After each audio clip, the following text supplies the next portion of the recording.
আপনাদের এই দিক দিয়ে কোনো চিন্তা করতে হবে না। আমরা হয়তো কিছু টাকাও ফিক্স দিয়ে দিব। আমাদের এখান থেকে কত সাহায্য সহযোগিতা আমরা তো করবো। বাচ্চাদের পড়াশোনার ব্যবস্থা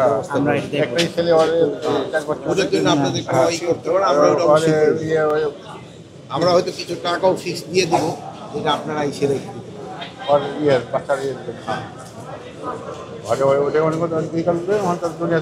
আমরা ওখানে যাবো আমাদের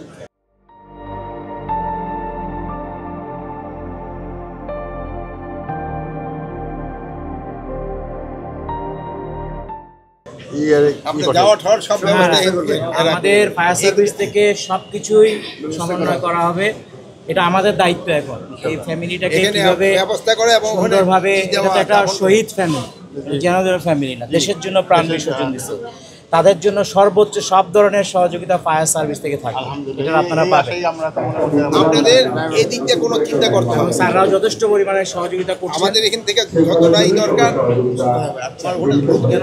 স্যার ওগুলি আমরা স্যার প্রয়োজনে সব ব্যবস্থা করছি, ওনাদের যাওয়ার ব্যবস্থা, গাড়ির ব্যবস্থা, ওখানে আমাদের কার্ড অফ অনার দেওয়া হবে স্যার, ওখানেও। হ্যাঁ স্যার,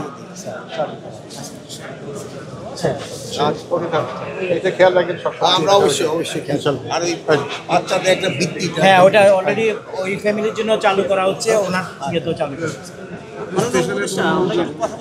ওইটা একটা দিয়ে দিই, আমরা তো আগেই 5 মিনিট দেওয়া হয়েছে।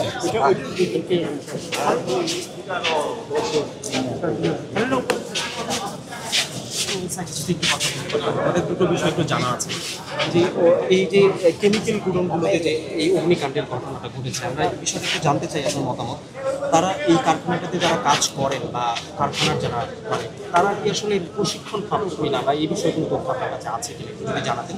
এইগুলির ব্যাপারে আমরা কিন্তু একটা এটা অলরেডি স্যার আজকে মামলা হচ্ছে, মামলা হয়ে ইনভেস্টিগেশন হওয়ার পরে বোঝা যাবে, জানা যাবে। আর এরা যে প্রশিক্ষণ প্রাপ্ত না, এটা তো বুঝেই যায় ওখানে। ইভেন আমরাও ফায়ার ব্রিগেডেরও যারা আছে, আমরা সাথে সাথেই বলছি আরও ইকুইপমেন্ট কেনার জন্য, এর সাথে করার জন্য আরও ইকুইপমেন্ট কেনার জন্য। যে অন্যান্য সিস্টেমের আমরা যত তাড়াতাড়ি প্রয়োগ করতে পারি।